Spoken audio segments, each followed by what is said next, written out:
Ok, nuevamente buenas tardes, espero que se encuentren muy bien. Doctor Álvaro, muy bienvenido a este espacio. Como le decíamos hace un momento, pues todo un honor tener uno de los ejecutivos más admirados del entorno nacional, no solamente del departamento de Antioquia, pues por las diferentes experiencias que ha tenido en el liderazgo de ENCA de Colombia. Yo en este momento voy a hacer una breve presentación porque pues fácilmente se nos podrían ir hora y media, 2 horas presentando todos esos retos, reconocimientos que usted ha tenido, pero voy a tratar de hacerlo muy resumido para entonces darle formalmente la bienvenida y la palabra. El ingeniero Álvaro Incapié es presidente de ENCA de Colombia desde el 1 de octubre de 2003. Ha ocupado varias posiciones dentro de la misma compañía, desempeñando cargos directivos en otras empresas del sector industrial. Ha participado en juntas directivas de la ANDI, Seccional Antioquia, Acoplásticos, Confama, Microplas, Factoring Bancolombia, entre otras. Realizó el seminario Tendencias de Sostenibilidad e Innovación para Modelos de Desarrollo Equitativo en la Universidad de Columbia en Nueva York. También ha tenido la oportunidad de participar en otros programas de formación internacional en Chicago y participó en la misión de innovación y sostenibilidad en la región de Silicon Valley en California.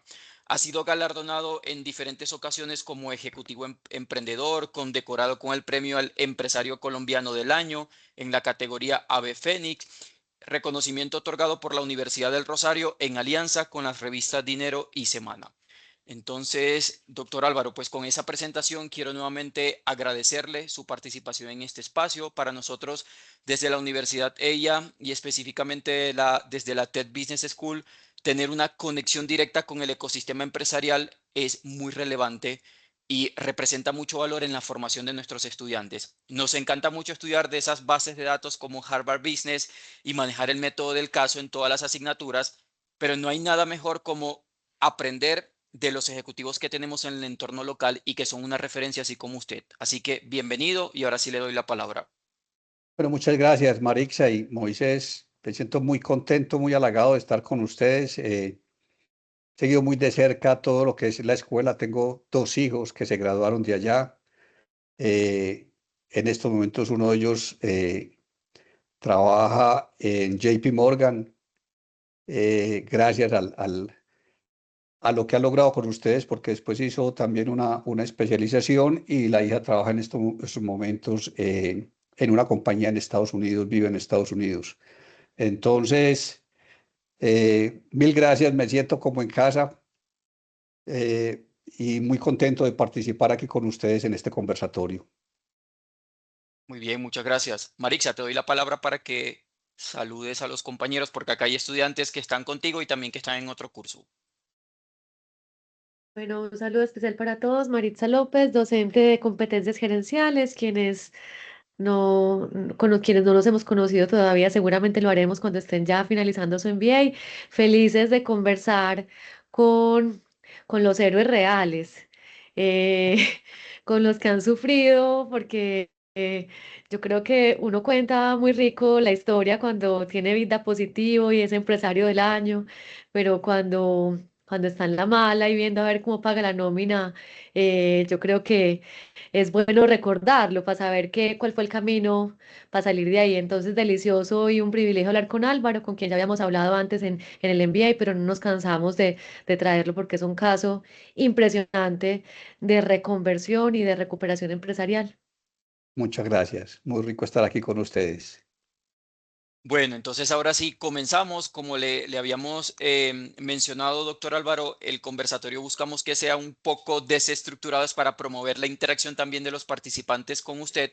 Sin embargo, a los compañeros les pido que por favor, cuando vayan a hacer preguntas, levanten la manito y en el desarrollo de la charla, pues vamos entonces dando la palabra a cada uno de ustedes. La temática de este espacio es hablar un poco acerca de la innovación como pilar para transformar el core business del negocio. Y es porque, pues en todas las asignaturas que cursan nuestros estudiantes de pregrado, de posgrado, cuando se habla hoy día de estrategia, de transformación, se trata de llevar la forma de pensar a ir tras resultados no buscados. Tradicionalmente, pues vemos que la estrategia es pues mejorar lo que estamos haciendo en la actualidad, pero por allí hay una tendencia que está muy en auge y es la estrategia emergente y siempre se habla de pues transformar el core business. ¿Por qué siempre pensar de forma lineal y no ir tras resultados no buscados? Entonces, por eso lo invitamos porque sabemos que Enca de Colombia es una empresa de los mejores ejemplos que podemos tener en el entorno nacional. Entonces, yo creo que la primera pregunta que podemos utilizar para iniciar este espacio es, pues, ¿cómo se toma esa decisión? Una decisión, pues, muy compleja, como decía Marixa, pues, que implica mucho pensamiento y también mucho coraje, mucha valentía de transformar el core business sin perder la esencia de la compañía. Sí, yo creo que es de las cosas difíciles realmente que hay en una compañía, porque a todos nos han enseñado que uno tiene que crecer al lado del core, al lado de lo que uno sabe hacer. Entonces, Enca nace de la compañía más grande en el mundo en fibras sintéticas, AkzoNobel, que aquí la conocemos muy bien porque es la compañía que compró Orbis.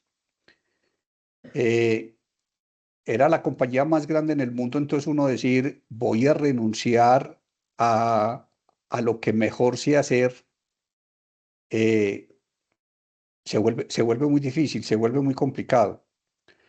Pero si uno simplemente piensa que transformar es cambiar y que uno no tiene que perder la esencia de uno, yo creo que nosotros la esencia de cuando estábamos en el colegio y ahora que están en la universidad, podemos haber sufrido transformaciones, pero la esencia sigue siendo la misma.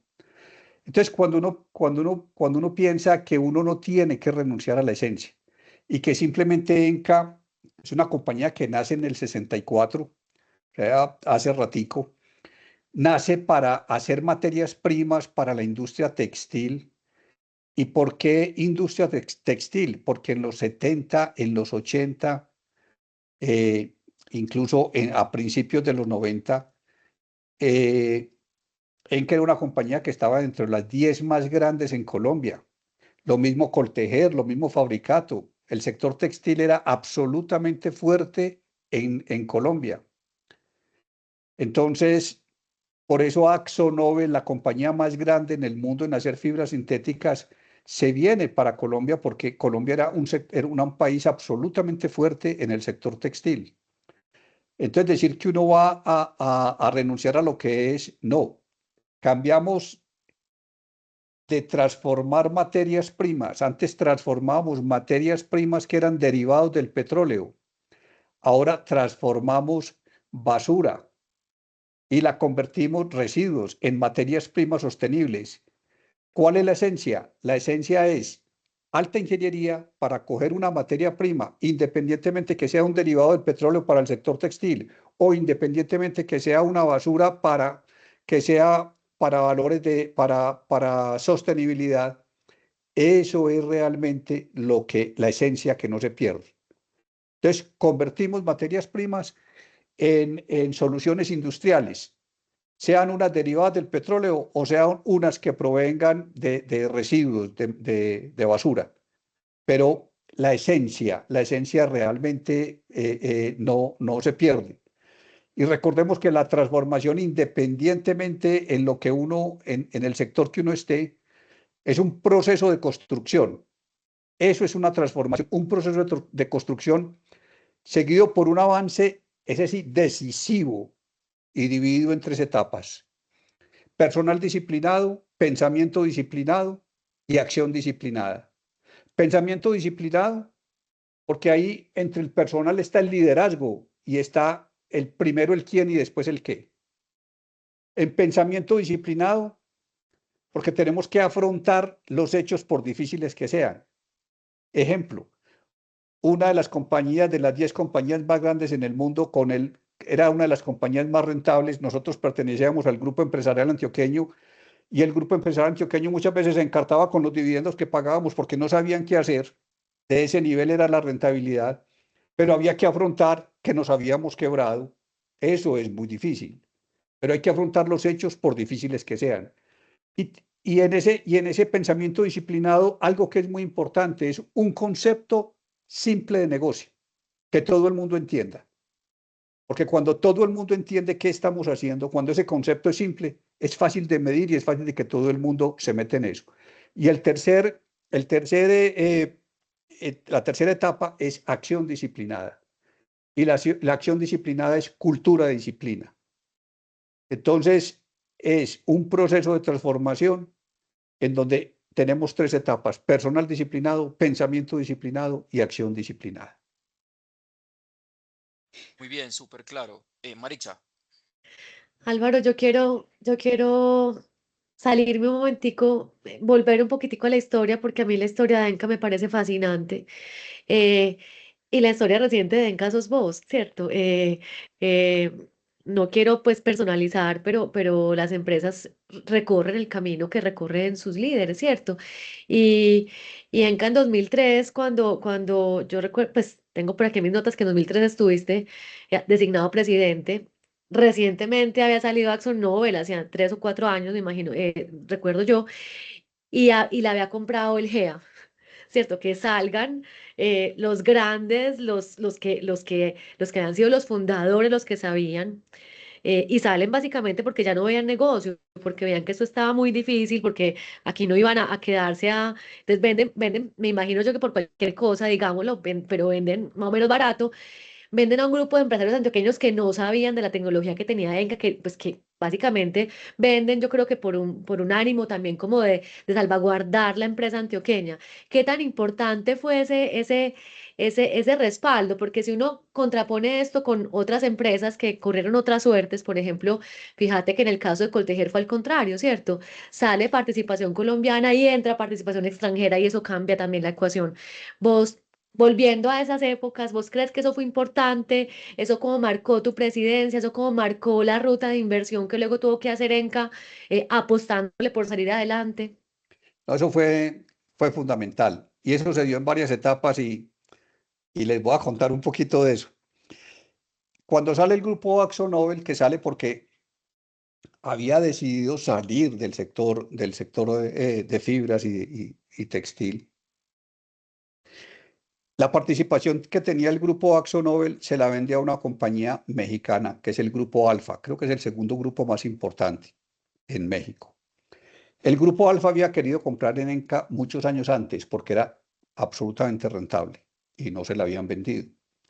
Y ahora la compra por nada, pero porque Enca tiene una deuda enorme y esa deuda tenía unos seguros de crédito y ellos lo que querían era recuperar esos seguros de crédito. Entonces, por eso compran a Enca. Cuando el grupo Axo Nobel compra el grupo Alfa, el grupo empresarial antioqueño se empieza a retirar y dice: yo tampoco me quedo aquí. Entonces nos encontramos con unos socios que están de salida simplemente por recuperar una deuda con un grupo absolutamente bueno como el grupo empresarial antioqueño, que dice: este no es mi core y también me retiro. Pero posteriormente el grupo mexicano que recobra su cartera, que era varios millones de dólares, dice: me voy. Y me acuerdo que estábamos en una reunión de seguros para asegurar la compañía, y en ese momento estaba el presidente de Sura Seguros y le dije: ustedes hace rato vendieron, ¿por qué no damos una vuelta y te muestro qué estamos haciendo? Cuando él vio lo que estábamos haciendo en sostenibilidad, decidieron volver a invertir. Y esto, lo que tú estás diciendo, es muy importante porque el grupo empresarial antioqueño tenía el 44%. Vas a tener el 2%, porque incluso muchas de las acciones de Enca se las regaló a universidades, porque desde el punto de vista fiscal era mucho mejor, desde el punto de vista tributario, hacer esa donación que tener esas, y logra después tener casi el 30% comprando la participación, enamorado de la sostenibilidad. Entonces es un cuento muy bonito la forma como se da eso, que era lo que me estabas contando. Y a partir de ese respaldo, eh, eh, a una línea de negocio naciente, ¿cierto? Porque en ese momento todavía no era negocio, era una aspiración de negocio. En ese momento, se logra verbalizar, Álvaro, que la nueva ENCA, la ENCA que va a recuperarse, es una ENCA diferente basada en la recuperación del PET o todavía no era tan claro y cómo fue emergiendo esa ruta? ¿Eso fue así de una vez que la vieron clarísima o fue una cosa que fueron tanteando y que fue apareciendo poco a poco? No, no. Ahí voy a hacer un poquito de historia porque me parece importante para llegar a esto. ¿Por qué AkzoNobel estaba metido en este negocio? Porque para hacer fibras sintéticas en el mundo se requería tener patente. Y AkzoNobel era uno de los dueños de esas patentes. Pero a finales de los 70 se empiezan a vencer esas patentes. Y los asiáticos, especialmente el sudeste asiático, ven una oportunidad muy grande de incursionar en este sector porque era un sector o porque es un sector altamente intensivo en mano de obra. Entonces dice, vamos a prepararnos, hacen mega inversiones porque queremos atender el mercado chino. En esa época no existían las comunicaciones de ahora, no había TikTok, no había Facebook, y no se dieron cuenta que China se estaba preparando para ser autosuficiente. Cuando salen esas mega capacidades que tenía el sudeste asiático para atender China, y China volviéndose autosuficiente, el mundo entero cambia. Y hay, hay un, hay un modelo económico que emerge completamente nuevo. Las compañías más grandes, Unify, que estaba en Estados Unidos, que en su momento llegó a estar entre las dos compañías más grandes en el mundo, hoy es la quinta compañía en América. Enca, que era una compañía grande en el sector textil, nosotros teníamos una capacidad de enfilamiento de 25.000 toneladas al año. Hoy hay plantas de 500.000 toneladas al mes. Entonces, ya realmente ahí no se podía estar. Eso había que dejárselo a los asiáticos. ¿Qué hizo Enca para poder hacer eso? Primero se acogió una ley de reestructuración porque dijo, no tengo forma de pagar la deuda. La deuda que Enca tenía era igual a la deuda, con un EBITDA negativo. O sea, un endeudamiento neto infinito, imposible de pagar. Entonces, lo primero que hicimos es, tenemos que cambiar, tenemos que transformar el core. O sea, nosotros ya no podemos seguir en el negocio textil porque este negocio ya hay que dejárselo a los asiáticos. ¿Qué tenemos? Una esencia que es alta ingeniería. Y a eso fue lo que nos dedicamos. Entonces, armamos equipos que repartimos por todo el mundo. O sea, hubo un equipo que se fue para Asia, otro equipo en Europa y había un equipo en Norteamérica y otro equipo en Sudamérica. Asistíamos a todas las ferias para ver qué estaba saliendo en el mundo y armamos una matriz de 100 proyectos. Estos equipos se iban, eran equipos conformados no solamente por técnicos, sino que iban también del área comercial, incluso muchas veces acompañados por el área de mercadeo y financiero. Y venían aquí y nos contaban qué era lo que estaban viendo, qué tendencias había, para poder ver qué hacía fit con la ingeniería de Enca, con la alta ingeniería de Enca. Y armamos una matriz de más o menos 100 proyectos y empezamos a ver dónde podíamos incursionar. Y ahí fue donde vimos la oportunidad de incursionar en el negocio de sostenibilidad. Primero, porque podíamos coger botellas y hacer fibras, y nosotros habíamos hecho fibras a partir del petróleo. O podíamos hacer botellas y volver a hacer materia prima para otras botellas, y nosotros habíamos sido los que habíamos traído el PET virgen a Colombia y habíamos abastecido Colombia, Venezuela y parte de Brasil. Entonces sabíamos técnicamente qué era lo que los clientes necesitaban. Conocíamos los clientes, teníamos que cambiar de materia prima, de derivados del petróleo por basura, para recomponer toda la química de la botella y volver a hacer lo mismo. Entonces, cuando nosotros presentamos ese modelo, porque requeríamos créditos para hacer este tipo de cosas, sabíamos que no podíamos hacerlo sin haber ganado una meta volante. Entonces, lo primero que hicimos fue cerramos unos negocios, cogimos un capital de trabajo que teníamos ahí e hicimos la primera inversión en fibras. donde cogíamos las botellas y las convertíamos de nuevo en fibras. Cuando la banca vio que habíamos sido exitosos en eso, nos hizo un préstamo importante para seguir incursionando en los otros negocios. Y otra cosa muy bonita que hicimos, yo creo que Enca es la única compañía que estando bajo una ley de reestructuración financiera, un Chapter 11 prácticamente, eh, sale a bolsa en el 2007 y logra convencer al 70%, que el 70% de las acreencias que Enca tenía bajo la ley de reestructuración, esos proveedores se convirtieran en accionistas. Entonces el 70% de la deuda pasó de pasivo a Es patrimonio. equity. De manera que bien importante ese cambio. Muy bien. Ingeniero, allí solamente me encantaría destacar pues ese punto de inflexión donde pues ustedes se sentaron a repensar lo que estaban haciendo. Interesante pues esa matriz que crearon con cerca de 100 proyectos para pues salir, conocer oportunidades, quizás tratar de crear esa hoja de ruta sobre qué iban a hacer, pero me encantó que destacó que tenían algo muy bueno y era que eran muy buenos en ingeniería. Entonces la importancia de tener esa claridad como negocio, pues aquello que los hace diferente. Y esa triada que destacó con respecto a pues cómo definir el core en un modelo de negocio que se reinventa, que señaló el personal, el pensamiento disciplinado y la acción disciplinada. Entonces simplemente estoy haciendo como un breve repaso para poder alinear con las preguntas que seguiremos haciendo. Muy seguramente Marixa ya en este momento comience también a destacar pues lo que implica desde el punto de vista de su liderazgo, porque como mencionó Marixa, pues una organización siempre está muy influenciada por el estilo de liderazgo. Entonces destacar esas lecciones aprendidas, recalcar el punto de inflexión y ahora sí que entremos un poco a conversar sobre esas capacidades organizacionales y el liderazgo transformacional que necesitó entonces Enca de Colombia para poder, como ese premio que usted recibió, como el Ave Fénix, pues saltar y poder mejorar y ser un referente en economía circular, no solamente a nivel local, sino también a nivel global. Marixa. Gracias, Moisés.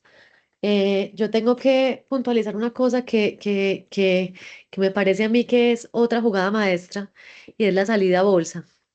eh, donde también innovación, no solamente tecnología, ¿cierto? Aquí hay una innovación financiera brutal. Los que somos más apasionados por las finanzas sabemos pues que esa jugada, yo no sé cuántos financieros ortodoxos la hubieran respaldado. Yo creo que tuvo que haber allá más de un loco financiero y algún loco en la presidencia para que se atrevieran a hacer tremenda jugada que salió muy bien porque pues cambia completamente la ecuación y el balance. Pero volviendo pues al juicio que me pide Moisés, eh, en la dimensión de liderazgo, pues Álvaro, al final cuando ustedes dicen, listo, somos una empresa importantísima en términos de la alta ingeniería que tenemos, vamos a coger esas capacidades de ingeniería que tenemos y a reconducirlas hacia este negocio que estamos viendo que es viable, que es conexo, que ya nos están financiando. En todo caso, si sea conexo el negocio, pues es un negocio distinto. Por ejemplo, la cadena de abastecimiento es dificilísima. Cuando yo trabajé en el negocio de cemento, intentamos montar una cadena de abastecimiento con llantas en todo Colombia y recoger esas llantas era una operación imposible. Eh, Esto pues para decir que allí hubo un desafío muy grande. ¿Cómo hiciste? ¿Cómo hicieron ustedes para crear esta nueva empresa que requería una nueva organización que ya sabía hacer ingeniería, pero que tenía aquí un brazo adicional que tenía que ver con enlazar una nueva cadena de abastecimiento que es absolutamente atomizada, informal, desconcentrada? ¿Qué les tocó hacer? ¿Qué nuevos elementos culturales y de liderazgo tocó poner? ¿Cómo lo hicieron? ¿Cuánto tiempo se demoraron? ¿Fue fácil? ¿Es fácil? Bueno, no fue ni cinco de fácil, eso es indudable que fue muy entretenido, pero lo que yo creo que en cualquier transformación, y como lo hablamos ahora, cuando yo hablaba que para hacer esa transformación es un proceso de tres etapas y la primera etapa es personal disciplinado. El activo más valioso que tiene una empresa, definitivamente su personal, es el talento humano que tenga, eh, o es el personal. Yo le pondría un apellido, personal competente, porque si uno no le pone el apellido, va a ser supremamente difícil. Por eso hablaba en primero el quién y después el qué. Y les voy a poner un ejemplo, porque entonces uno podría pensar que es que hay gente mala, que hay gente buena. No. Eh, Póngame a jugar en un equipo de básquet, no es competente. Y es el mejor, es el número uno del mundo en fútbol. Ponga a Federer o a Djokovic a jugar fútbol, no. Y fueron los número uno en tenis. Entonces, uno necesita personal competente. Y uno puede tener personas muy buenas en ENCA o en la compañía, pero puede que no sean las personas para lo que uno está haciendo. Y, y les voy a contar, por ejemplo, cuando tomamos la decisión de incursionar en el reciclaje, pues eso es basura, ¿no? Y entonces salimos de la reunión, tomamos la decisión de eso y me dijo el vicepresidente de planta, ¿me das una citica? Y entonces, claro, conversemos. Y me dijo, te quiero decir una cosa, Álvaro, yo llevo mucho tiempo trabajando en ENCA y a mi planta no me vas a entrar basura. Entonces se empieza uno a enfrentar a esos paradigmas y era un tipo supremamente bueno. Y entonces me dijo, yo mantengo impecable esta planta es considerada una de las plantas más lindas del mundo. Y entonces le dije, se llamaba Álvaro, posiblemente el problema era el nombre. Le dije, Álvaro, tenemos una oportunidad maravillosa, convertí esta planta como si fuera una planta de alimento y tener los recursos para que lo hagas. Yo conocía de las capacidades que él tenía como vicepresidente de planta. Era el mejor vicepresidente de planta que podíamos tener, pero había que meterlo. Lo necesitaba como personal competente. Ahora, si él me hubiera dicho que no, por bueno que fuera, ese competente ya no era para ENCA. Entonces, en esto de primero el quién y después el qué, nos metimos en esa política de tener un personal supremamente bueno. Yo me acuerdo cuando estaba hablando en la Junta y les decía, la gran diferencia de lo que nosotros podemos hacer es el personal. Y si queremos un personal bueno, tenemos que pagar bien y nos tenemos que diferenciar. Entonces, yo prefiero tener menos gente, pero muy bien paga. Tenemos que ser de los que mejor pague en la región. Enca se distinguía en Colombia con Ecopetrol por ser las dos compañías que mejor pagaba. Uno cuando salía y se graduaba aquí como ingeniero, uno aspiraba a trabajar o en Ecopetrol o en Enca, que le decían Encapetrol. Entonces, eh, debemos de seguir con lo mismo, o sea, que la aspiración, cuando uno le resuelve salarialmente, financieramente los problemas a las personas que trabaja, esa persona se le puede dedicar a la compañía de tiempo completo. Si usted no se lo resuelve, pues la persona va a estar un 30% de su tiempo pensando en cómo resuelve eso. Entonces nos dedicamos a primero el quién y después el qué. Y para el primero el quién y después el qué, lo más importante es la selección de personal. Ahí hay que trabajar durísimo nosotros, incluso desde el momento en que las personas empiezan a hacer el semestre de industria, la práctica, participamos activamente porque lo que buscamos es que esas personas se queden. Y uno dice, no, es que es muy difícil ahora que un estudiante se quede haciendo semestre de industria. Yo tengo ya personas, yo tengo personas que se han jubilado con 40 y punta de años de trabajar en ENCA. Entonces, buscamos ese tipo de modelo. Y en las personas que contratamos, no buscamos que la persona venga de Harvard, buscamos esos atributos de carácter, los que le dan en la casa, que la persona sea integral, que la persona sea honesta, que la persona tenga esa responsabilidad por el trabajo, que la persona tenga pasión por lo que hace. Porque si la persona no sabe de finanzas, pues para eso está la escuela. Allá lo mandamos a la escuela de ingeniería, ya no lo preparan. Sabemos cómo es eso. Entonces, lo que buscamos es eso, porque eso no se lo podemos dar nosotros. Entonces, ese Álvaro, primero quién y después el qué, hay que tenerlo, uno primero tiene que tener las personas para después definir. ¿Cuál va a ser la estrategia, la misión, la visión, la estructura organizacional? Primero eso, porque son estas personas las que ayudan a definir. Tú puedes definir eso y tienes personas que no es competente, no llegas a ninguna parte. Son estas personas las que le ayudan realmente a uno a definir eso. Perdona que me metí porque me emocionó pues el asunto de primero las personas y hay una persona que a mí me interesa muchísimo en términos pues como del estudio que hacemos de ella y son los líderes, porque al final yo suelo pensar que las empresas son como las familias y uno termina pareciéndose al papá y a la mamá. Lo mismo en las empresas pues uno termina pareciéndose a sus líderes, ¿cierto? Eh, qué líderes buscan ustedes o qué líderes buscaron para esa transformación y también qué líder te tocó encarnar en ese momento, porque de, además de pagar grandes salarios, pero estando en ley 550, ¿cierto? Que es era un dolor, ¿cierto? Porque ahí Claro. no estás, no es como que estás en la bonanza y no te importa cuánto pagas, es que no tenés con qué e igual pagas porque ves que es importante el talento humano. ¿Qué líderes buscaron? Eh, sí, ese punto es bien importante y lo que estabas diciendo ahora, nosotros las compañías las vemos como un ciudadano corporativo. Así definimos las compañías, un ciudadano corporativo. Y el compromiso de ese ciudadano como ciudadano debe ser aportarle a la sociedad, como parte integral de la sociedad. ¿Qué buscamos en el liderazgo?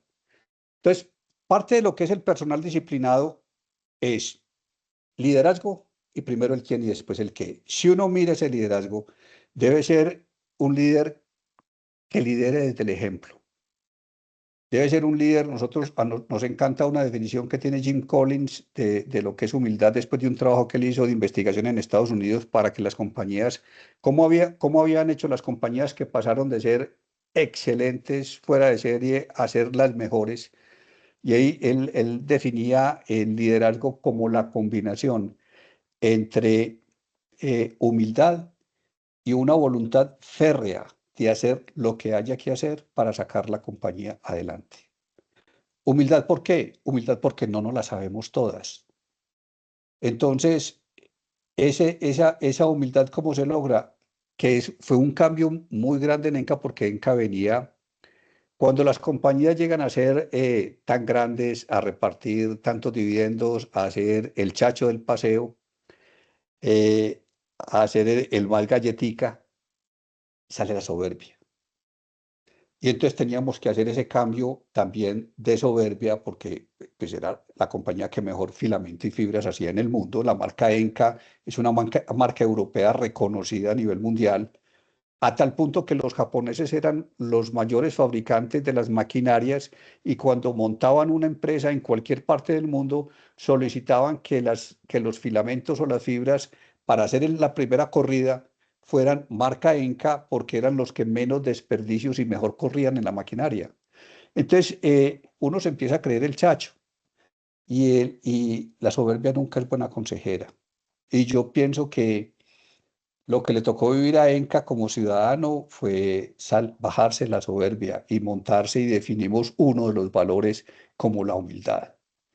La humildad para saber que no nos la sabemos todas y que nos quebramos y que salimos adelante es desde la ingeniería, que era la esencia que teníamos, pero primero siendo personas. Entonces, de ahí partió todo, de un liderazgo en donde muchas veces el liderazgo se impone cuando uno quiere hacer preguntas, o sea, nosotros pensamos que el liderazgo parte es de las preguntas que se le hacen a las personas. Como no nos las sabemos todas, tenemos que diseñar preguntas para poder entender. Pero ese debe ser el único fin. Preguntas para poder entender. Entonces, ¿yo cómo hago para que el desperdicio de esta máquina pueda bajar? Preguntárselo al operario que es el que sabe y el que me puede explicar cómo hago. Pero si yo voy y le digo, según el catálogo que tenemos, el desperdicio debe estar en el 3,5. El tipo va a hacer lo que quiere. Nosotros compramos maquinaria Honeywell en Estados Unidos para hacer lona para llantas. Nosotros hemos sido los productores más grandes en América para hacer lona para llantas. Y Honeywell decía que el desperdicio llegaba al 5%. Una vez los invitamos y les mostramos que el desperdicio lo teníamos en el 3,5%. ¿Quiénes lo habían hecho? Los operarios. Ellos que están metidos en la máquina saben. Pero entonces cuando uno vaya y pregunta solo con el fin de entender, no con el fin de manipular, ese es un liderazgo completamente distinto. Cuando uno llega a la casa y le pregunta a los hijos las cosas solo con el fin de entender, no como de imponerse como padre, es, ese ambiente que hay es absolutamente diferente. Entonces, el liderazgo debe, dentro de las cosas, no es imponerse, no es tener el control, es aprender a preguntar. Entonces, necesitábamos personas y promover un cambio cultural en donde la importancia, la inteligencia la definimos como la capacidad de adaptarse al cambio. Necesitábamos personas que se pudieran adaptar fácilmente al cambio, que ya no estamos en el sector textil, que ya estamos en el sector de sostenibilidad. Necesitamos creatividad, necesitamos estrategia, necesitamos formar un equipo capaz de adaptarse a un mundo cambiante, porque eso era lo que estábamos viviendo. Por eso había que priorizar primero el quién antes de la visión, la cultura. Entonces, lo que buscamos fue el rodearnos de esa gente capaz, de sucesores cuando hacemos las entrevistas, que puedan tener más éxito que uno en el futuro. Porque el verdadero liderazgo es cuando uno no está y las cosas funcionan mejor. Porque ahí sí logró uno formar personas. Entonces nos enfocamos en su trabajo, en su desarrollo, en esas nuevas oportunidades para que ellos también pudieran tener participación. Muchas veces había una persona que entraba recién graduada y a los 3 meses tenía un proyecto de $20 millones, porque en una reunión de proyectos él levantó la mano y dijo, yo hice este estudio, yo pienso que esto se puede hacer y listo, inmediatamente recursos para que lo estudiemos y miremos, que eso normalmente no pasa en las compañías. Entonces, cuando una persona llega a una compañía, ven que le dan oportunidad, ven que le están pagando bien, ven que lo que él dice es importante, ven que tiene una idea y que la puede desarrollar, ¿qué mejor para uno en una compañía que desarrollarse uno profesionalmente y sentirse laboralmente bien pago? Eso es lo que nosotros estamos buscando. Muy bien, ingeniero Álvaro, en este momento quisiera darle la palabra a un estudiante del MBA, Matías. Bueno, muy buenas noches, Álvaro, muchas gracias por el espacio. Me presento, me llamo Matías Aramillo y no, mira, te tengo una preguntita. Pues mira, vos has mencionado que el core business de ustedes es en pocas palabras alta ingeniería para la transformación y la sostenibilidad, ¿cierto? Sin embargo, al analizar la empresa, Enca, que ya ha sido varias veces caso en clase, pues hemos visto que una de sus ventajas inmitables puede ser esa red de colección y fidelización de recicladores a nivel nacional. Algo que ningún competidor o pues que yo tenga conocimiento ha podido replicar. Desde su visión, considera que ese modelo de relación con los recicladores hace parte del verdadero core estratégico. ¿Cómo lo han logrado convertir esa capacidad en una barrera de entrada a otros competidores? Si eso que estás diciendo es vital, es bien importante y eso es lo que nos puede diferenciar a nosotros en el mundo. Yo creo que en el mundo no hay otra compañía que esté metida en reciclaje, que sea dueño de su propia red de reciclaje, que en nuestro caso es Ecored. ¿Y nosotros qué hemos hecho ahí? Con ingeniería nos hemos ido para esos centros de acopio. Con ingeniería hemos acompañado a los recicladores. Entonces hay una persona que tiene montado un acopio en Barranquilla. Allá van nuestros técnicos, lo visitan y le dicen, este debe ser el layout. Nosotros le vamos a dar la máquina para que usted trabaje, la montacargas, todo lo que usted necesite en comodato. El único compromiso es que usted nos va a entregar el 100% de lo que recaude en ENCA. Y usted por esta maquinaria no tiene que pagar nada. Y nosotros le vamos a pagar de contado. Entonces, si le metemos alta ingeniería y las prensas que hacemos cada vez hay prensas que nos valen incluso 800, 1.000 millones de pesos porque la capacidad que tienen para hacer ese tipo de procesos, imagínate en un centro de acopio una prensa cuyo costo sea 800, 1.000 millones de pesos alemanas. Entonces, si le metemos ingeniería, entonces cuando Coca-Cola que nosotros tenemos una auditoría que nos hace Coca-Cola cada 2 años, que es un alemán, es un inglés y un belga, y le hacen auditoría a todas las compañías de Coca-Cola en el mundo, nos tienen clasificada como una de las 3 más bonitas y más eficientes y más modernas en el mundo donde Coca-Cola tiene presencia. Y lo que hacemos es visitar a los centros de acopio. Entonces ellos le dicen a uno, nos encontramos en Bogotá, y cuando uno está en Bogotá, le entregan a uno el tiquete para Cali. No es que ellos lo paguen, ellos después le cobran a uno los $10.000 de la auditoría. Y entonces le dejan a uno los tiquetes y vamos para Cali. Y ellos en Cali tienen el listado de todos los centros de acopio. Vamos para este. Van y lo visitan. Van a ver cómo está la gente, van a ver quién trabaja, van a ver la calidad, van a ver el layout, qué es lo que hacemos. Eso hace que la compañía, desde el punto de vista institucional, desde el punto de vista de ingeniería, sea distinta a las otras compañías que ellos tienen.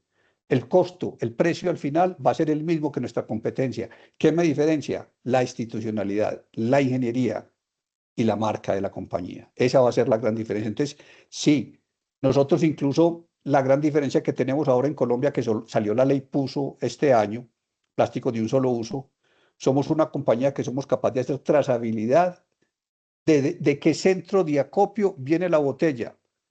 Por una sola bobadita recogemos 6 millones de botellas día. 6 millones de botellas día. Y se le hace trazabilidad al 100% de las botellas.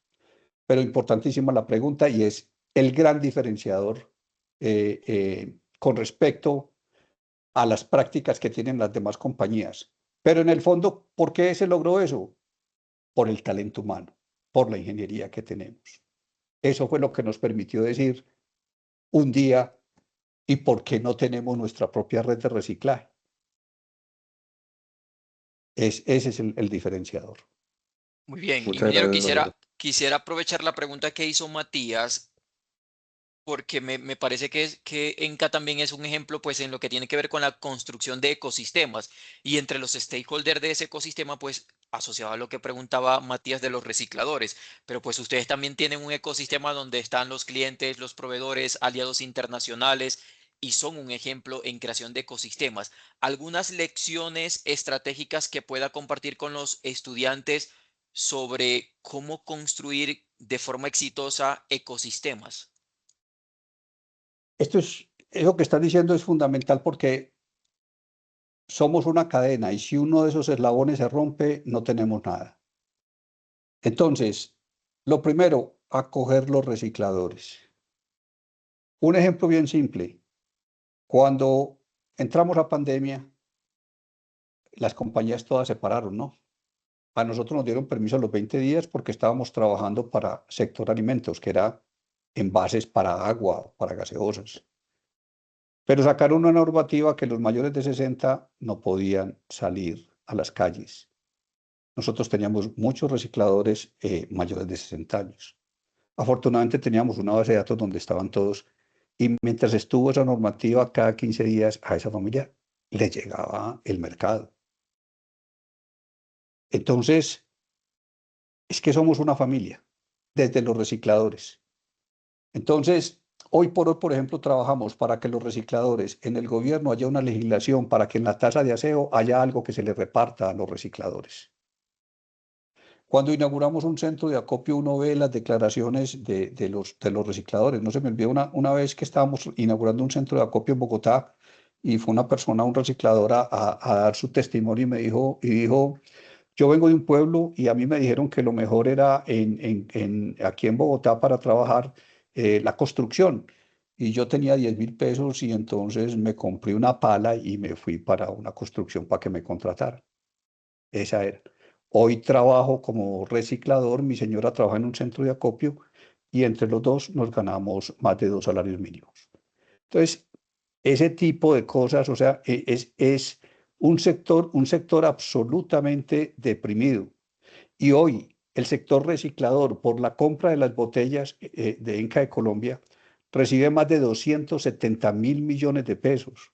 Ese sector reciclador.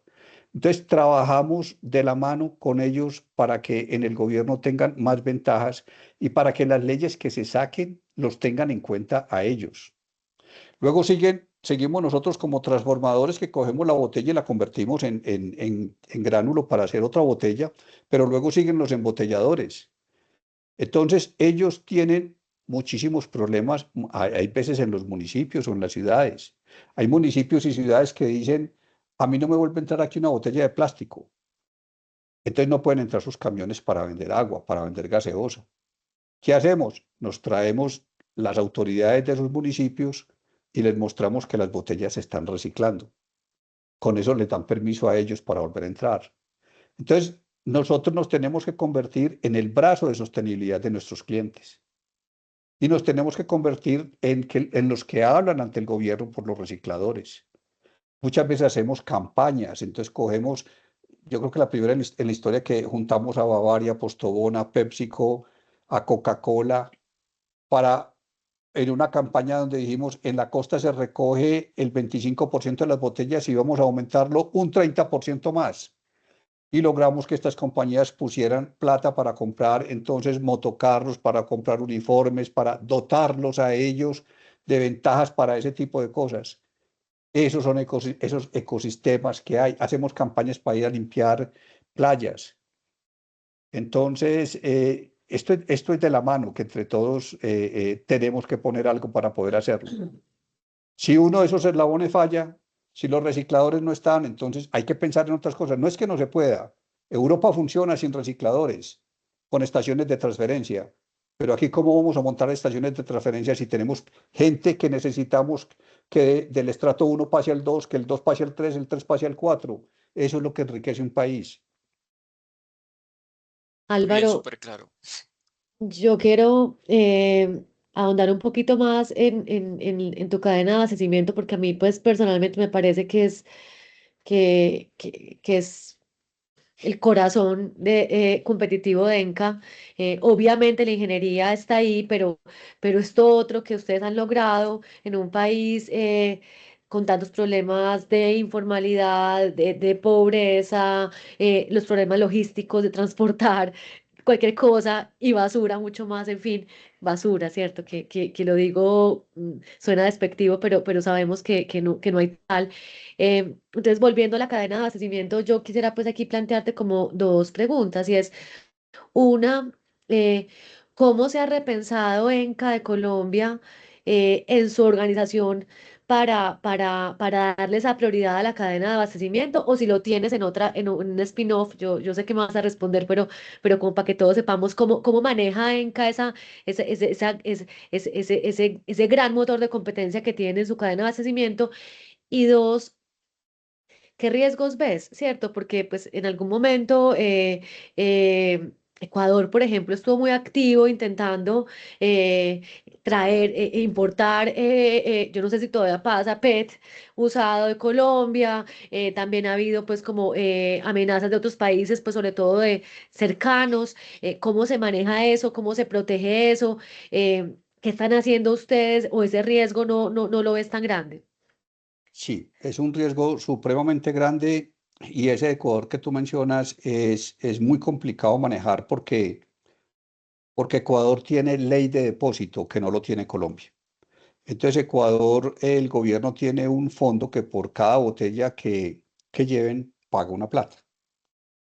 Entonces eso a un transformador le sale mucho más económico porque tiene una ayuda. En Colombia no hay, en los países donde hay ley de depósito, el recaudo de botellas es muy superior a los países que no lo tienen. Nosotros estamos tratando con el gobierno de incursionar en eso y con los embotelladores y mostrarles a ellos que en la medida en que se monte esto, pues va a haber mucha mejor cantidad de botellas y obviamente el precio va a ser mucho mejor. Entonces, pero es una cosa que hay que articular entre todos, definitivamente. O sea, hay que estar con nosotros permanentemente. Ecorred, que es nuestra filial, se encarga de estar. Nosotros tenemos presencia en 900 municipios de los 1.150 municipios que hay en Colombia. Tenemos presencia en 32 departamentos. Y lo que nosotros necesitamos es eso que haga Ecorred, esa presencia para poder saber qué es lo que se requiere. Tenemos áreas, tenemos centros de acopio que dan pérdida. Amazonas, Leticia, recoge 7 toneladas al mes. Para que tengas una idea, aquí tengo centros de acopio en Medellín que recogen 500 toneladas al día.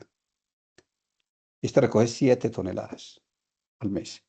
Pero es la forma en que las personas empiezan a ver que pueden tener un modelo de negocio. Entonces los vamos metiendo, les vamos explicando. Y hemos tenido, de esos que tienen 7 toneladas al mes, hay momentos en que llega a 300, 400 toneladas al mes. Se les vuelve un negocio bien importante para ellos. Es el negocio con el que sobrevive toda la familia. Entonces vamos creando esas pequeñas sociedades y tenemos personas que arrancaron con nada y ya son unos empresarios en el sector de centros de acopio. Entonces, el darles esa oportunidad, el creer en la gente y el poner un dinero sabiendo que de pronto no lo vas a recuperar. Eso son apuestas que hay que hacer en determinado momento. Muy bien. Así funcionan las startups, ¿no? Ingeniero, quisiera aprovechar pues este tema para dejarle por allí una propuesta, pero en los siguientes días pues le voy a escribir formalmente y aprovechando que también está Marixa y es para que hagamos un caso de estudio de lo que realmente es integración con stakeholder combinando cadena de valor y construcción de ecosistemas. Es decir, a mí me encantaría y sé que como universidad nos encantaría que cuando en Colombia y en el mundo se vaya a aprender qué es cadena de valor, qué es integración con stakeholder y qué es construir un ecosistema, pues tengamos un caso de estudio, así como esos casos exitosos de Harvard Business que los estudiamos en las mejores escuelas de negocios, que tengamos un caso ENCA desde el fondo editorial de acá de la Universidad EIA. Entonces voy a dejar la propuesta allí, pero seguramente le voy a escribir de manera formal en los próximos Perfecto. días. Encantado, Eh, muy rico. Quisiera darle la palabra en esta oportunidad a Elizabeth, que tiene la mano levantada.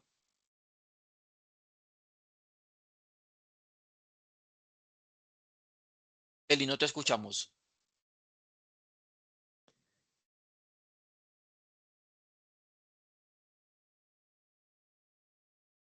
Nada, no te escuchamos. Pasamos entonces a Isabel.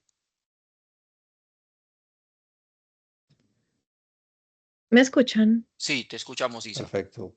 Hola Álvaro, ¿cómo estás? Mi nombre es Isabel Botero y yo te quería preguntar como dos preguntas juntas respecto a lo que tú dices. Pues, o sea, Enca entra en el 2000, cuando tú entras en el 2003, también entran como con una innovación, por así decirlo. O sea, el tema que mencionas de que entrar basuras, por así decirlo, a las plantas y todo es un tema nuevo como lo que ahora se ve como el área de innovación de una compañía que antes era una cosa pues que solo poquitas compañías lo hacían como tú mencionas. Entonces pues obviamente ahí hubo un cambio de cultura el que mencionaste y que tú ibas liderando a tu gente para que se fueran con esa ola de la nueva innovación. Pero pues en 25 años cuántos, o sea, ¿tú cómo sabes cuándo se queda uno con el core de la cultura que siempre lleva y cuándo empieza a meter estas innovaciones y cómo mantiene un balance entre la cultura de Enca que lleva demasiados años, en la cual tú llevas pues liderando casi 25, y cuándo se meten estas nuevas innovaciones y cuál es el balance ahí para, pues para hasta qué punto el cambio o hasta qué punto me quedo en el core de la empresa y qué valores guardo y qué valores cambio? Bien, bien, bien entretenida la pregunta que me estás haciendo, Isabel. Eh, ¿por qué no salimos del sector textil? Porque nos quebramos con ese negocio. Así de claro. Por eso nos salimos. ¿Que éramos los mejores? Ah, pero es que cuando uno es el mejor y eso no se ve, y eso, nosotros llegamos para que tengas una dimensión, las materias primas que nosotros comprábamos para el sector textil eran más costosas de lo que llegaba el producto final fabricado de Asia. Era imposible competir, así mi calidad fuera la mejor, la mejor. Después de que nosotros cerramos el sector textil, nos llamaron muchas compañías de las que éramos clientes. Nos dieron, necesitamos que ustedes vuelvan a aprender la maquinaria. ¿Por qué? Porque ustedes se salieron y los proveedores asiáticos se dieron cuenta y nos subieron el precio por encima de lo que ustedes lo tenían. No lo puedo hacer porque es que si lo hago, los asiáticos van a volver a poner el precio por debajo de lo que yo tengo. Ellos tienen más brazo para hacer lo que es quebrar una competencia. y yo no soy capaz de aguantar y vos me vas a decir, mira lo que estoy comprando de Asia, no te puedo comprar y vamos a estar en lo mismo. Yo te dije, yo lo que te quiero decir es, hoy vinieron por nosotros, mañana van a venir por vos y pasado mañana van a venir por los que hacen prendas. En mi concepto, en el 2032, en Colombia no se va a fabricar ninguna prenda. Todas van a venir de Asia y van a venir hechas incluso desde las botellas. Asia se está integrando para hacer esto. Pues si uno tiene una compañía en el sector textil en estos momentos, en cualquier parte del mundo, siempre es bueno que lo piense. Entonces, parte de lo que le dice a uno eso es que tú ya no eres capaz de competir contra un monstruo de esos, que ese ya no es tu negocio, que tú tienes que cambiar de core. ¿Cuál fue nuestra gran conclusión? No queremos estar en commodities, queremos estar en valor agregado. Y queremos estar en valor agregado donde sea supremamente difícil las homologaciones. Cuando nosotros nos quisimos homologar con Coca-Cola para que poder venderles un producto que era basura y que la iban a incorporar en una botella de Coca-Cola, se vinieron 3 meses para acá gente de Atlanta con resina contaminada y nos dijeron, ¿dónde está el equipo? Y ahí tiraron la resina contaminada para ver qué salía. Nosotros tenemos un equipo que compramos que incluso es difícil verlo en América, hay dos, que se llama un Power Sort, es un robot. Imagínate cuando las botellas ya se picaron, que son escamas, hojuelas, y están lavadas y empieza a caer. Son 6 millones de botellas cada día para que se imaginen eso picado, eso cayendo. Y este equipo toma 1 millón de mediciones por segundo. Y cuando ve una hojuela que no tiene la calidad o que no es PET, con un chorro de aire la separa. Pero cuando la separa, se me lleva 9 buenas. Entonces nosotros tenemos que hacer el proceso inverso para recuperar esas 9. Coca-Cola no creía que nosotros teníamos eso. Cuando ellos vieron eso, en semana y medio quedamos homologados. Entonces, cuando yo me puedo convertir en el brazo de sostenibilidad del cliente, yo digo que uno se tiene que meter a la cocina del cliente para ver el cliente cómo hace las cosas y uno poderle decir, eso que usted está haciendo, yo se lo puedo entregar de mejor calidad y más barato.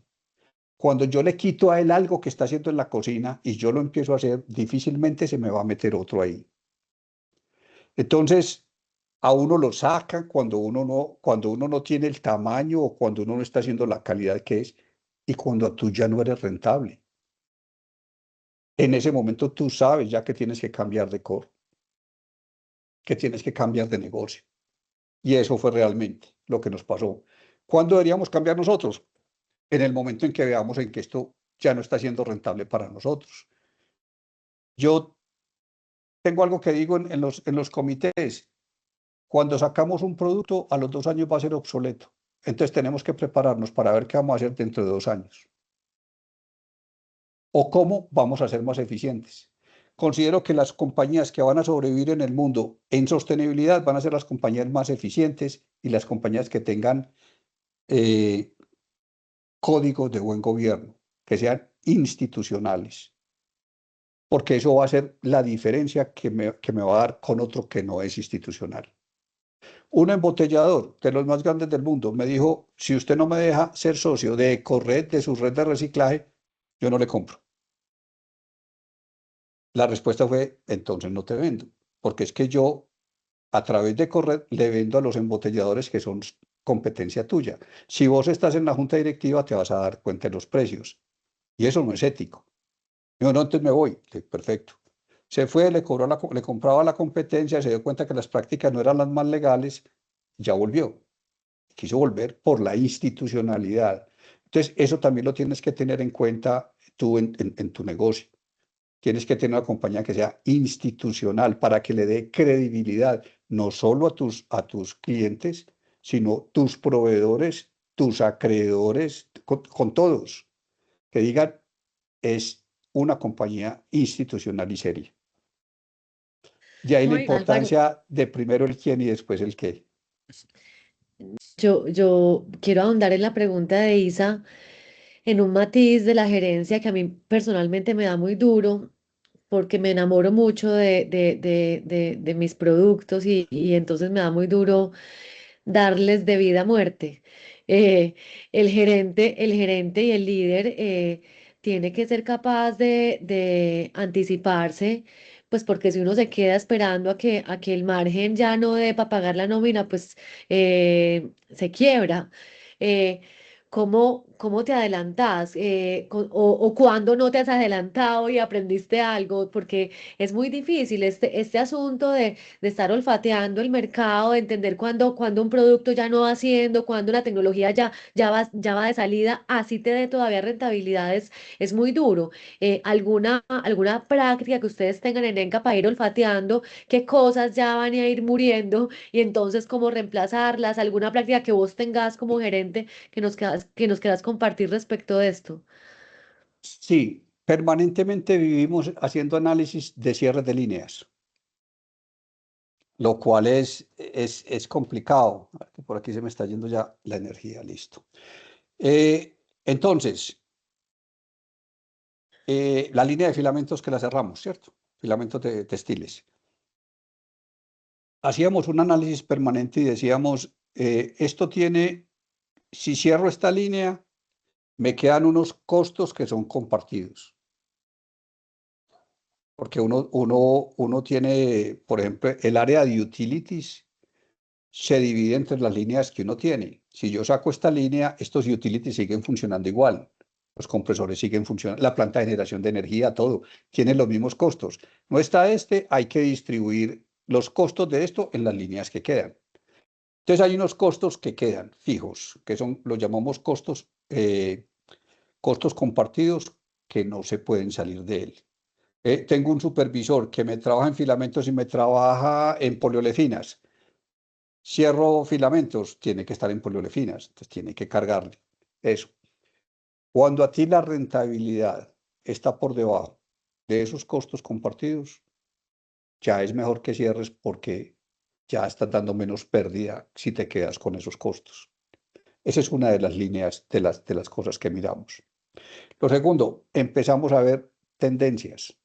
Cuando tú empiezas a ver que tú llegas donde un cliente y te dicen, no, es que me está llegando esta cotización de Asia, y tú te metes a ver esa compañía, qué hace y por qué tiene esa facilidad de hacer eso, y que tú no vas a ser capaz de competir con ellos a futuro, tú ya determinas en cuánto tiempo tienes que cerrar. ¿Y cuál es ese tiempo?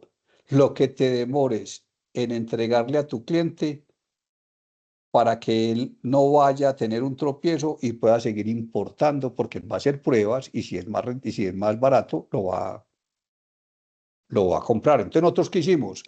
Visitamos los clientes del sector textil y les dijimos, nosotros en un año vamos a cerrar. Hombre, ¿cómo van a cerrar? Yo tengo un producto que si ustedes no me lo hacen, me toca cerrar a mí. Venga, yo le ayudo a desarrollar esto con un cliente por fuera. Y conseguimos el cliente, lo desarrollamos para que lo empezara a entregar a él. Hay que hacer una salida absolutamente limpia, no es simplemente que yo me voy, pero hay que hacer una salida absolutamente limpia porque uno no sabe, ese cliente el que te está saliendo el día de mañana, si vas a incursionar en algo y va a ser el primero que te va a comprar por la elegancia con la que hiciste las cosas, por hacerlo de una manera institucional.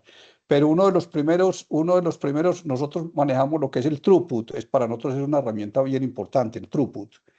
Permanentemente analizamos por producto cliente cuánto es el throughput de cada uno y uno ve si empieza a bajar, es porque el área comercial ya no es capaz de llegarle a eso.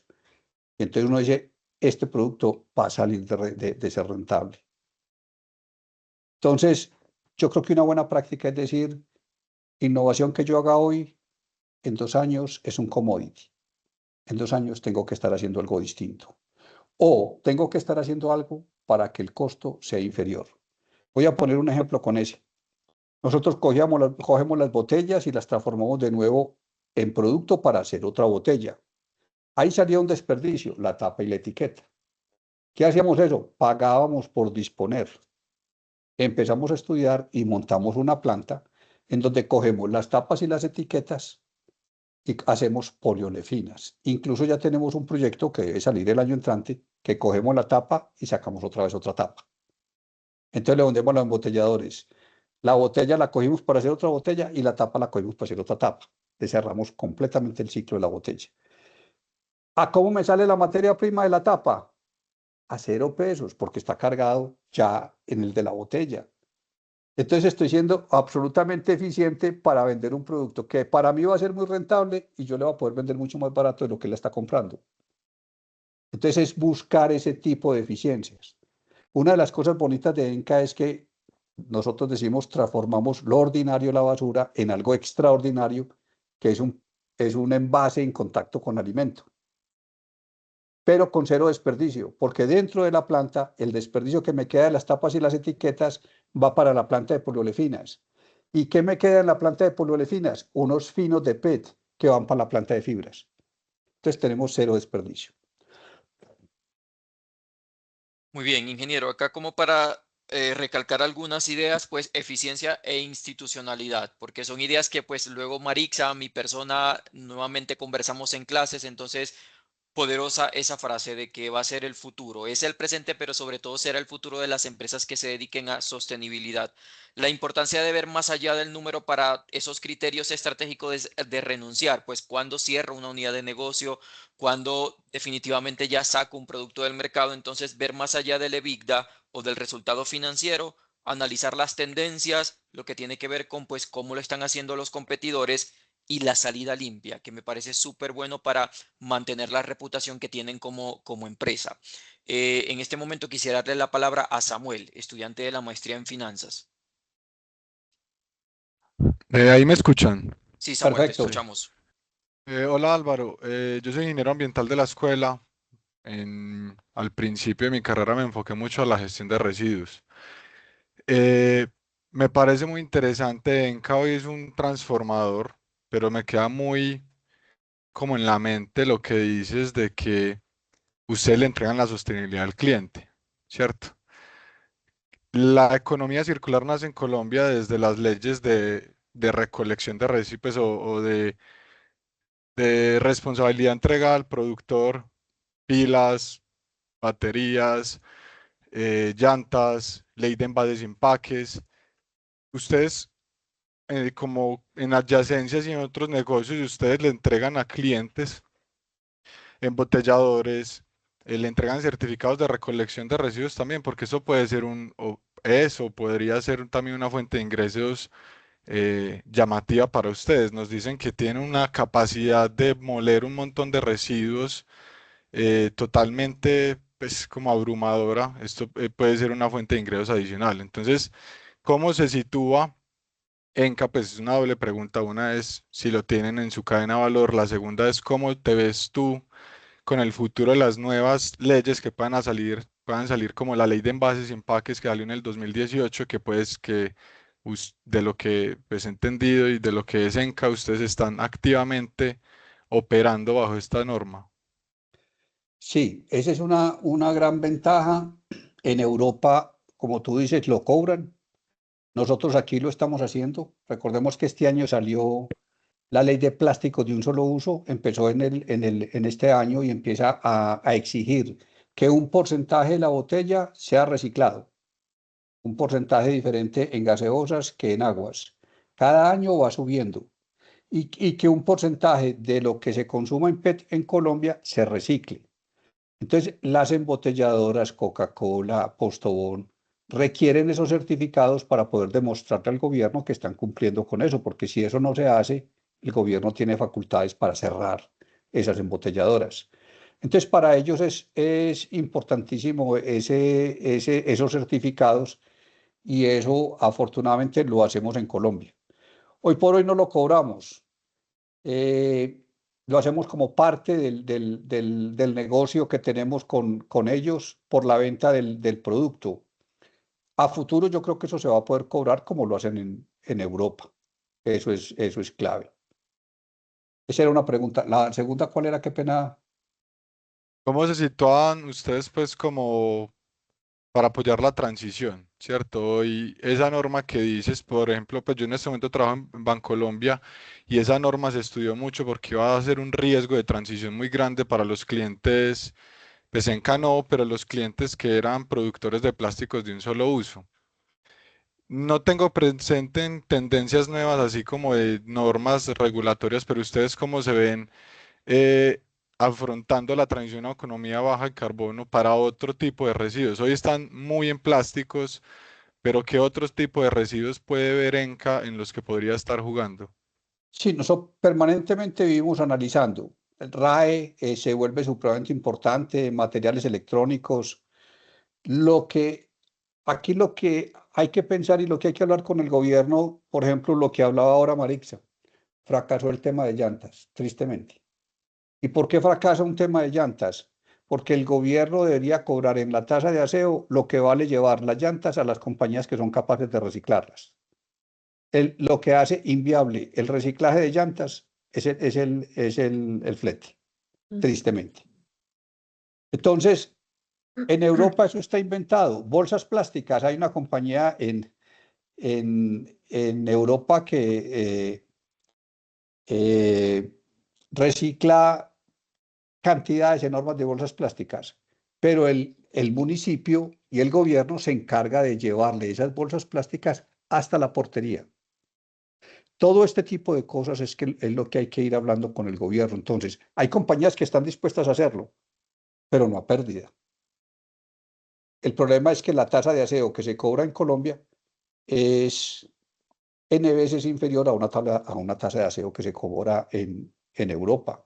Hay países como Austria que tienen 26 canequitas de basura para poder diferenciar absolutamente toda.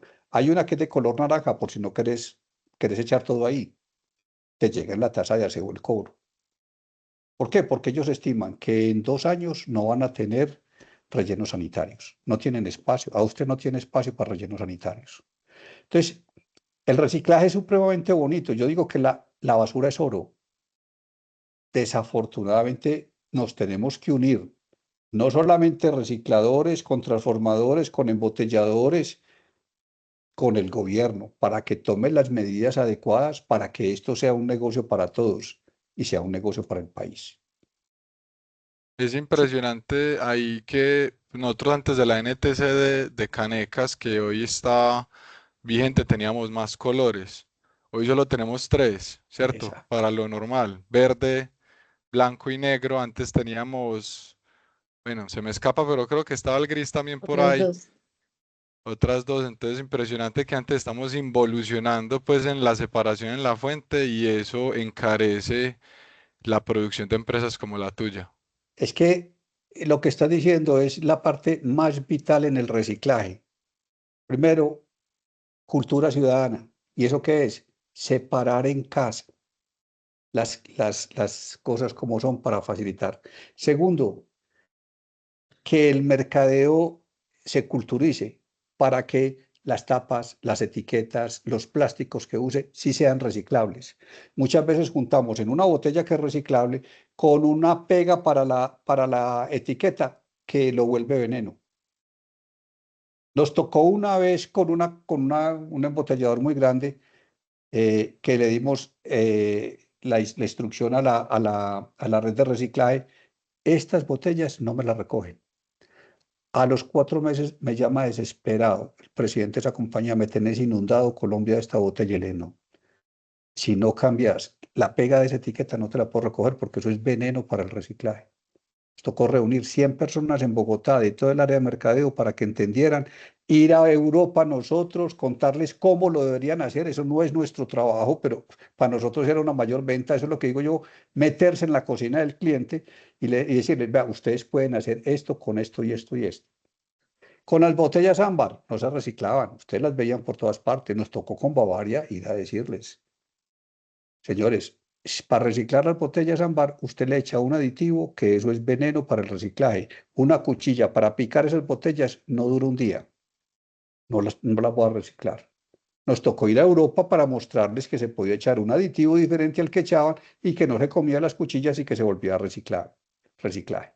Pero yo digo que esa es la diferencia. O sea, yo puedo tomar la decisión: no, listo, si no cambias eso, yo no. No, mira la forma como tenés para cambiarlo, mira la fórmula, mira quién te lo vende, mira qué compañía lo usa, para que vean que es viable. Muchas veces le dicen, no, no, es que me sale más costoso, pero te va a salir más costoso si no recogemos eso porque te van a multar, te van a dejar de comprar. Entonces, es como buscar alternativas y soluciones. Muchas Álvaro, gracias. hablando de adyacencias, que lo teníamos acá como entre las cosas que queríamos conversar y yo creo que lo acaba de introducir muy bien el estudiante anterior. Eh, Ustedes están muy bien hoy. Eh, Uno podría pensar que hay un riesgo cuando uno está muy bien, y es ese riesgo de hace 25 años, ¿cierto? En donde éramos, tú lo dijiste, nos sentíamos muy galletas, Muy ¿cierto? ubitas. Muy uvitas. Eh, eh, yo, pues, que estoy en un negocio que también tiene que ver con temas de sostenibilidad, yo veo tu negocio, veo lo que hace Corred, que además es un spin-off. Yo celebro que sea hoy Corred y llamamos a Corred una compañía y no la fundación, ¿cierto? Porque ahí ya en cambiarle el nombre hay un poder muy grande, ¿cierto? Pero en adyacencias yo veo millones de cosas posibles. Yo me acuerdo en algún momento que estuvimos trabajando con Línea Directa, que es una empresa que inició en temas de confección y de moda, y ellos fueron los primeros que masificaron esto de vender por catálogo. Y rápidamente o alrededor de los años se dieron cuenta de que lo que ellos tenían de raro y de nuevo y de único eran las señoras, era la cadena de abastecimiento que tenían y por esa cadena podían vender camisetas, pero podían vender también champús, pulseras, pues casi que de todo, ¿cierto? Como que han expandido y ahí han tenido triunfos y fracasos, ¿cierto? Pero dijeron, nuestro lugar de competencia va a ser aquí, entonces sobre eso encontraron muchas adyacencias. En el caso de ustedes, ¿qué adyacencias ven? Yo te lanzo ahí cosas que tal vez las planteaba ahorita el estudiante. Eh, si somos capaces de recoger PET con este nivel de sofisticación y este nivel de volumen, pues ¿qué más podemos recoger? Pero también cómo más puedo monetizar la sostenibilidad. ¿Sería posible hablar de bonos de carbono asociados a la red de reciclaje? Eh, o incluso uno podría monetizar y decirle yo le hago cadena de abastecimiento inversa a los embotelladores y eso también es una cosa que pudiera tener mucho sentido. En fin, a mí se me ocurren millones de cosas que seguramente a ti, a tu equipo ya se te han ocurrido, ya se les han ocurrido, pero ¿cómo manejan ese tema de las adyacencias para estar creándose la incomodidad necesaria para que sigan creciendo? ¿O por qué no ser un consolidador latinoamericano de PET? Es que son muy sofisticados. Entonces, un poco pues como preguntarte en esto de ser una empresa súper innovadora, ¿cómo ustedes están viendo esas otras cosas que pudieran volverse el universo Enca? Sí, eso que dicen es bien importante y ahí es donde uno empieza a priorizar. Con la planta que montamos en el año 2023, nosotros llegamos a estar ya entre las 10 plantas más grandes del mundo de reciclaje de botella a botella. Y somos tal vez la única planta en el mundo que no solamente recicla para hacer botellas, sino para hacer fibras y para hacer las tapas y las etiquetas. Otras oportunidades que hay, yo me sueño el polietileno y el polipropileno. Colombia se consume 4 veces lo que se consume PET en Colombia y el mundo entero. La cifra está entre 3,5 y 4 veces. El polietileno y el polipropileno es mucho más fuerte. ¿Cuál es el problema en estos momentos? Y les cuento, por ejemplo, nuestra competencia, San Miguel, acaba de montar una planta en Centroamérica para hacer reciclaje botella a botella, en un país que no tiene ley de plásticos de un solo uso. La tiene parada. No funciona porque el PET virgen está a un precio mucho más barato que el PET reciclado. No tiene normatividad, no funciona. Entonces, todo ese tipo hay que mirarlo. Entonces, nosotros lo que estamos viendo es cómo van a ser la tendencia en Colombia, que ya se empieza a ver en polietileno y en polipropileno, para incursionar y hacer entonces reciclaje de polietileno rígido y polietileno flexible. Esa es una oportunidad enorme que tiene. Lo segundo, al volvernos multimaterial en Ecored, nosotros ya no solo recogemos PET, al tener la planta más grande de reciclaje del país, En este momento nosotros recogemos vidrio para ayudarle a Peldar en su reciclaje. Recogemos Tetra Pak.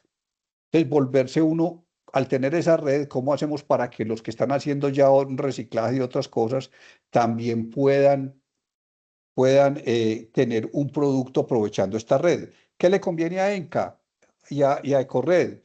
Pues que esos son costos fijos que está compartiendo con otros materiales, entonces se vuelve mucho más rentable. Pero permanentemente estamos viendo, y el gran profesor en esto es Europa. Europa nos lleva alrededor de 20 años de ventaja en esto. Entonces estamos siguiendo, participamos, ahora vamos para la feria K, que es la feria más importante que hay en Europa, ahora en Alemania. Entonces, para ver cuáles son las tendencias mundiales, porque ahí no solamente uno se da cuenta de las tendencias mundiales, sino que habla uno con los fabricantes que están haciendo en el mundo, qué les están pidiendo, y se da uno cuenta de para dónde va el mundo. Como aquí en Colombia estamos un poquito más atrasados, pues tenemos esa posibilidad de estudiarlo y de ver qué cosas vamos implementando. Así salió, por ejemplo, el proyecto La Planta de Tapas y Etiquetas. Nosotros esperamos a que normalmente en el mundo no se podía separar la tapa y la etiqueta. Eso se molía todo y salía clasificado. Esperamos porque cuando hablamos con el fabricante en una feria de estas nos dijo, para el año entrante ya sale una maquinaria que nos separa la etiqueta por un lado y la tapa por otro lado. Hoy nosotros podemos vender polietileno y polipropileno por lados diferentes. Entonces hay que estar muy de la mano con los fabricantes y con las tendencias mundiales. Lo otro que hay que estar pendiente también es el cambio de la cultura de la sociedad y de las personas. Hace 20 años, 30 años, a nadie le importaba de qué estaba hecha una camiseta, un pantalón, una botella. Hoy la sociedad se pregunta, ¿y esto contamina? ¿Y esto cómo le ayuda al planeta? Entonces hay que ver esos cambios socioculturales, las personas cómo empiezan a evolucionar. Hay gente que no toma agua en una botella, porque dice, la botella contamina. Entonces hay que ir mirando eso, pero hay lugares en el mundo que si no es con plástico, no les llega agua. Y el material por excelencia más sostenible que hay es el PET. Porque si tú miras la huella de carbono de reciclar vidrio o reciclar PET, gana el PET de lejos. Los dos más sostenibles son lata y PET y están al mismo nivel. Entonces la gente empieza a saber ese tipo de cosas, entonces hay que conocer para dónde va el mundo. ¿Qué pasa? Que es que las cosas en vidrio se ven más bonitas. Entonces, muchas veces, pero si uno va en Rusia, por ejemplo, la cerveza ya es en PET. Si tú vas a San Francisco, las pipitas de vino ya son también en PET. Porque salir con una botella de vino para un parque y que sea en vidrio se vuelve delicado. Todo ese tipo de cosas hay que irlas mirando y hay que tenerlas en cuenta. Súper claro, ingeniero. Ya nos están quedando solamente 4 minutos para dar por finalizado el espacio. Quisiera una última pregunta y darle la oportunidad a Andrés Vázquez. Hola, buenas noches, ¿cómo están? Hola, Andrés. Eh, Vale. Álvaro, agradecerte también pues por el espacio y pues, por estos mensajes tan potentes que nos has dado. Yo quisiera como hacer una pregunta que recoge un poquito tres mensajes. Uno, lo que nos hablaba acá la profe de adyacencias. Otro, lo que nos hablabas de que sí, qué pasa si vienen por nosotros. Y, y uno, que tenemos una calidad impresionante en el producto que hacemos. Si nosotros juntáramos esas tres cositas en una frase y dijéramos, hoy Enca tiene la posibilidad de salir al mundo, aliarse con alguien, con una empresa en Latinoamérica, en Colombia, para llevar a Enca al siguiente nivel. ¿Con qué empresa, de qué sector, de dónde se aliaría para llegar a un nivel distinto al que está logrando Enca hoy, si tuviera que hacerlo a través de esas alianzas, esas adyacencias? En estos momentos con Dow Chemical. ¿Cuánto te demoraste en Y, responder? y es una alianza incluso que ya está, ya lo hemos conversado. Dow Chemical es la compañía más grande del mundo en esa parte plástica, en lo que es polietileno, polipropileno, como proveedores de virgen. Entonces, ellos saben y tienen la necesidad de incursionar en el sector de sostenibilidad. Nosotros ya tenemos posibilidad entonces en esa parte de sostenibilidad, pegado del más grande en el mundo, en ese tipo de cosas, de empezar a hacer desarrollos, por ejemplo, para que los detergentes en polvo sean todos hechos en polietileno que sea sostenible y que eso se pueda volver a reciclar. Para eso se necesita una cultura porque debe ser un monopolímero. Cuando ustedes ven un empaque de esos, eso tiene 7, 8 polímeros. Es como cuando ustedes con una camisa y tiene nylon, poliéster, spandex, de todo. Eso no lo recicla nadie.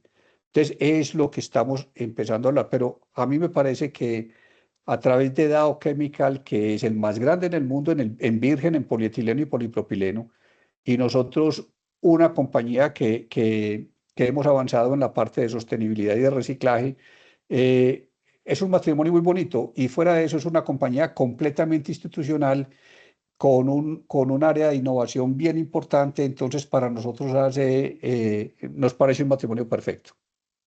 ¿Qué problema le veo? Que hay veces, yo creo que las compañías grandes tienen que aprender eh, a ser muy veloces, muy simples y a ser muy ágiles. Tenemos que ser el transatlántico que sea capaz de dar la curva en un rompoy, en una glorieta, y rapidito y facilito. Con estas compañías hay veces las decisiones son muy lentas, muy demoradas. Hay que buscar agilidad ahí, hay que buscar velocidad y hay que buscar simplicidad. Ese es el reto con ellos. Pero no me quedaría la menor duda. Y por el lado de PET, me encantaría estar con una compañía tipo Indorama o tipo Alpec, que son las más grandes en el mundo en PET virgen.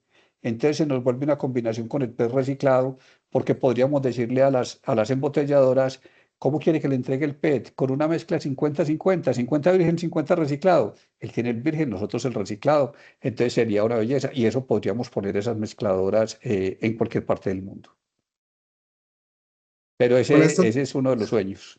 con esto crees que puedes incrementar, porque veo que es mucho innovación, mucho expansión del negocio, mucho del siguiente paso, pero es del mismo core que tenemos hoy. O sea, no te estás imaginando pues como una cosa distinta, han cambiado cultural ni nada, sino fortalecer estas mismas habilidades que ya tenemos. Es lo que logro entender. Si tú, Potenciarlas con esos grandes actores. si tú te metes en estos momentos a inteligencia artificial y le dices, dame los 10 sectores que consideras más importantes para el futuro, entre esos 10, entre los 7 primeros va a estar lo que es sostenibilidad y reciclaje. Yo pienso que apenas estamos empezando en el mundo a entender lo que es la sostenibilidad, lo que es el reciclaje. Yo creo que a futuro, nada de lo que estemos usando en estos momentos, el escritorio, lo que estés vestido, el computador, todo, muy rapidito va a ser todo hecho de reciclaje, completamente. Hace 10 años teníamos problemas muy grandes en los inviernos porque el consumo que había para aires acondicionados y para muchas cosas le quitaba peso a la gasolina y escaseaba la gasolina. Lo que hace que salieron los carros eléctricos, esa queja no se volvió a ver. Ya nadie volvió a sufrir por la gasolina. El mundo está cambiando a pasos agigantados y la basura es oro. Es oro. Estuve en una compañía en Corea que trabaja en reciclaje, pero trabaja en reciclaje de una forma súper bonita. Se va para un municipio que tiene ya un relleno sanitario que no le cabe nada y le pregunta, ¿usted qué quiere hacer con ese relleno sanitario? Y le dice, no, yo lo quiero volver a cultivar. Tiene unas bacterias que ellos diseñaron que vuelve la tierra cultivable. Sacan todo lo que hay para reciclar, meten esas bacterias y el terreno queda completamente cultivable. Ah, no lo quiero para construcción. Reciclan todo lo que tienen y vuelven el terreno completamente para construcción. Allá estamos llegando. Allá estamos llegando. Allá ya llegamos. Lo tiene Corea. Incluso traté de traerlo para acá, pero aquí la parte de las basuras tiene unos manejos irregulares que no son tan fáciles, por decirlo menos. Entonces no fue posible. Pero posibilidades y cosas nuevas por hacer, N cosas. Pero sí, hay que partir de la velocidad, de la simplicidad. Hay veces tratamos de complicar las cosas y de hacerlas difíciles y engorrosas. Tenemos que volverlas muy simples para que todo el mundo la entienda. Esto no es la matemática cuántica de Petro. Moisés, yo quisiera permitirme resaltar una palabra que puso Álvaro al principio de esta llamada y que no es una palabra que esté de moda, pero que yo creo que es una palabra sin que ninguna causa humana es posible, pues o al menos importante, es susceptible de existir si no tiene eso que es disciplina. ¿Vos crees, Álvaro, que uno, ahora que hay tanto avance, que hay tanta inteligencia artificial, uno puede tener un poquito menos de disciplina, hablando de negocios? Lo decía Steve Jobs, la mitad de lo que separa a un empresario que tiene éxito de uno que no lo tiene es disciplina. Si se lo digo, si no hay disciplina, no se gana nada. Usted se va a un gimnasio en Estados Unidos y le dicen no pain, no gain. ¿Usted quiere cuadritos? Abdominales, comida, ejercicio, sueño, descanso. No pain, no gain. Si queremos lograr algo, lo tenemos que trabajar y eso no nos lo da sino la disciplina. Es lo único. Y si Steve Jobs lo decía, la mitad de lo que separa a un empresario que tiene éxito con uno que no es disciplina. Vean ustedes, sus compañeros, el que estudia, el que no estudia. Es la gran diferencia. Y eso lo van a ver también. Entonces la disciplina le ayuda a uno a no desistir, a insistir. Entonces ustedes dirán, hombre, Coltejer está cerrado, Fabricato está en una situación absolutamente crítica. ¿Cuál es la diferencia de ENCA? Si a mí me preguntan, disciplina, disciplina. De manera que esa es la máxima recomendación y por eso hablo de la transformación como el proceso de 3 etapas: personal disciplinado, pensamiento disciplinado y acción disciplinada.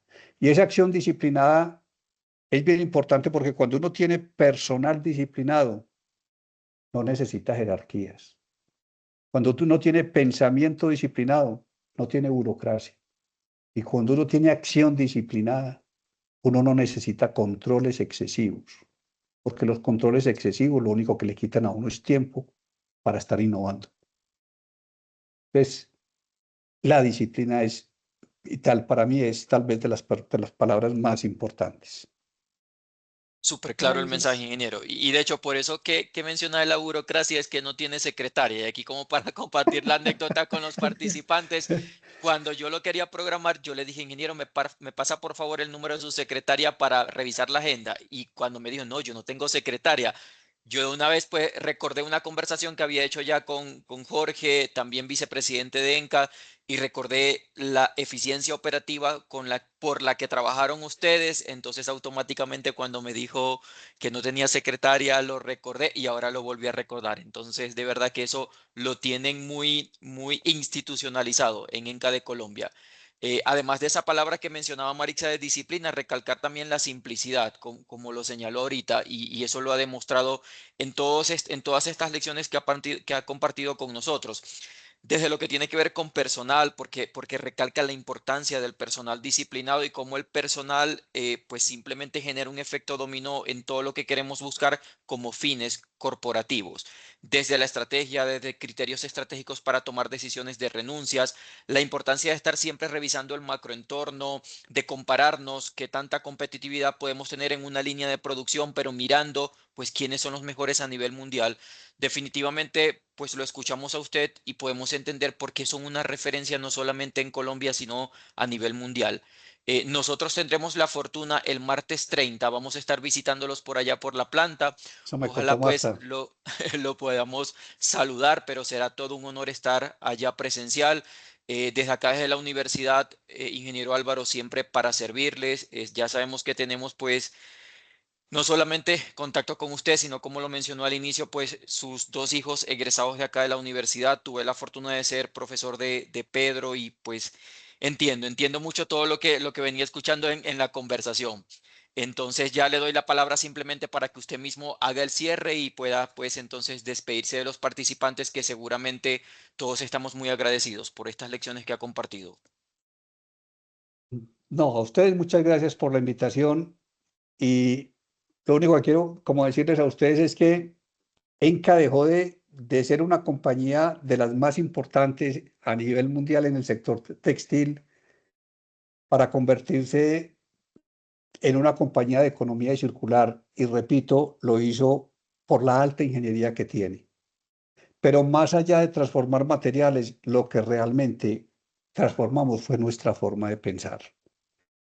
Yo soy una persona completamente diferente de cuando ingresé a Enca que, que ahora. Yo pienso que si Enca se quebró y tuvo que transformarse, parte de lo que yo he hecho en mi vida también ha sido eso, porque es la forma de uno trascender para poder aportarle más al país. También entendimos que la sostenibilidad definitivamente no es una tendencia. Para nosotros es nuestra ventaja competitiva, la sostenibilidad. Y que la innovación no puede ser una isla como la tienen en muchas compañías, el vicepresidente de innovación. La innovación tiene que ser el corazón mismo del negocio.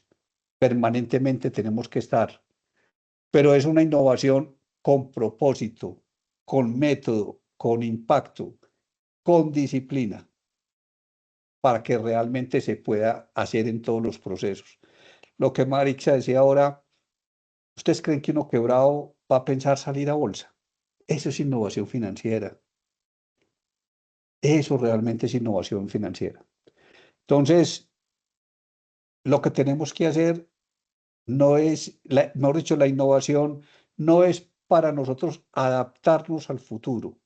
La innovación es para construir el futuro. Es la forma como realmente debemos de ver la innovación. Es la que me permite construirlo. Les agradezco mucho, disfruto mucho estar con ustedes aquí, aprendo muchísimo. Para mí realmente es un honor esta invitación, así que mil y mil gracias. Bueno, ingeniero Álvaro, muchas gracias a todos. Marixa, gracias a ti también por acompañarnos acá en la discusión. Una feliz noche para Gracias. todos. Que Felicidades, descansen. gracias. Hasta luego. Hasta Feliz luego. noche. Muchas Hasta gracias. luego, Hasta gracias. luego. Chao. Gracias. Muchas gracias. Luego.